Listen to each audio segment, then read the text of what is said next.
So day 119, and I haven't been recording because on Friday, I got a call from my mom. My brother, my oldest brother,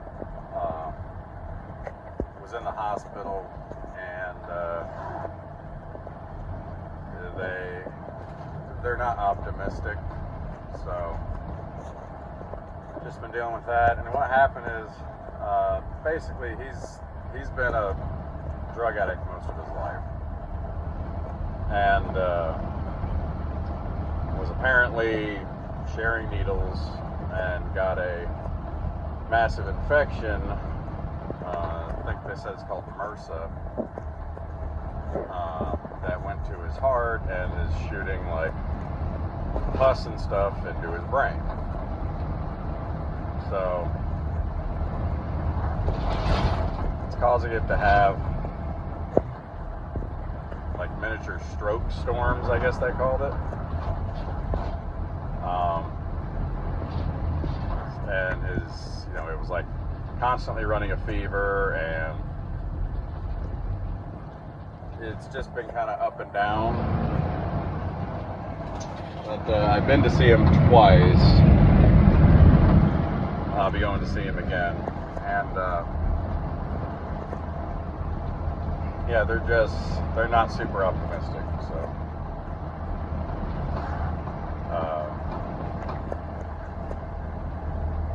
I mean, we weren't super close. We're not super close, but we weren't super unclose either. I don't know what the opposite of that is. So that's what I'm dealing with. And he was like, the first time I saw him, he really couldn't talk. I did make him laugh, which you could only kind of see because his breathing's really labored.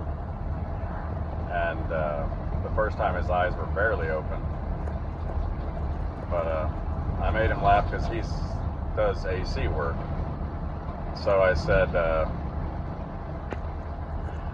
while I was talking to him, I was like, hey, I know this might be a bad time right now, but my AC still doesn't work. So he kind of laughed about that. And then the second time, his eyes were wider. I was showing him pictures of the girls and stuff. And he could talk, but it was really hard to understand. It was kind of like almost grunting. But I did hear him ask if there was anything to eat there. And I was talking about when I moved to Washington. He's like, why do you want to move to Washington and stuff? So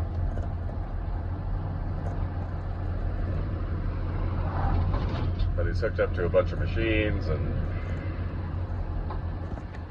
he has a lot of fluid in his lungs. I tried to drain that, some kind of needle procedure or something to drain that, and so there wasn't enough to drain. But and according to my sister, he already asked her, even in his state, if she would go bring him cocaine.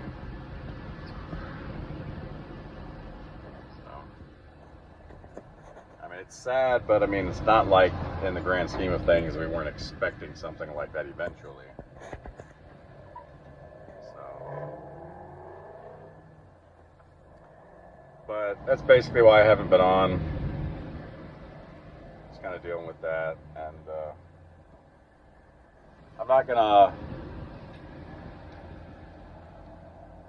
go overboard and let it ruin a bunch, but when something like this emotional happens, I do medicate with food a little bit, so. But I think I can give myself a break doing that.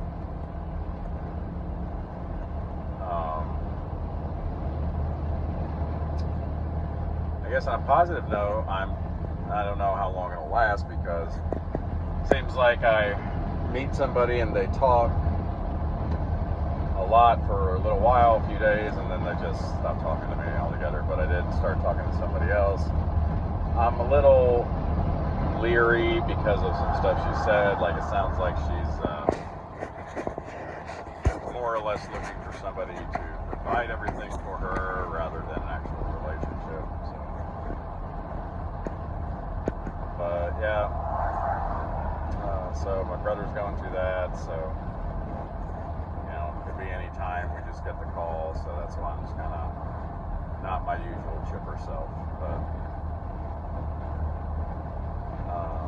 But I'll get back on every day now and start giving you guys updates on that.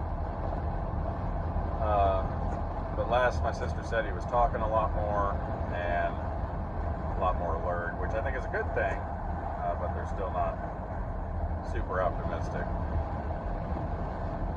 So,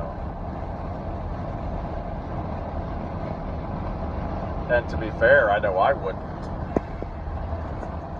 But with all these many strokes, I mean, if it happens where he can't barely talk or barely move, you know, when you're sitting in a crumpled over in a wheelchair the rest of your life, is that even a life you want? Is that life you want for somebody, you know, a loved one? I know I wouldn't want to be in that situation. Take me out. Let me go.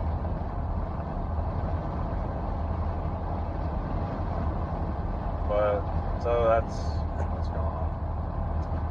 And Ginger, Marcelo, love you guys. I'll talk to you tomorrow.